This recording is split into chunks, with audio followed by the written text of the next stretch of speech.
स्मरणमात्रेण जन्मसंसारबन्धनात् विमुच्यते। नमस्तस्मै विष्णवे प्रभविष्णवे। नमः समस्तभूतानामादिभूताय भूभृते अनेकरूपरूपाय विष्णवे प्रभविष्णवे।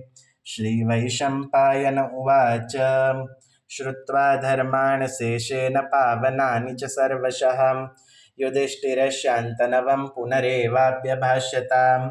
युधिष्ठिर उवाच किमेकं दैवतं लोके किं वाप्येकं परायणं स्तुवन्तं कङ्कमर्चन्तः प्राप्नुयुर्वा न वा शुभम्।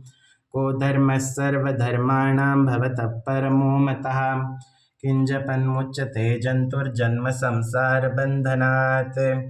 श्रीभीष्म उवाच जगत्प्रभुं देवदेवमनन्तं पुरुषोत्तमं स्तुवन्नाम सहस्रेण पुरुषः सततोत्थितः तमेव चार्चयन् नित्यं भक्त्या पुरुषमव्ययम् ध्यायन् स्तुवं नमस्यं च यजमानस्तमेव च अनादिनिधनं विष्णुं सर्वलोकमहेश्वरं लोकाध्यक्षं स्तुवन् नित्यं सर्वदुःखातिको भवेत् ब्रह्मण्यं सर्वधर्मज्ञं लोकानां कीर्तिवर्धनं लोकनाथं महद्भूतं सर्वभूतानां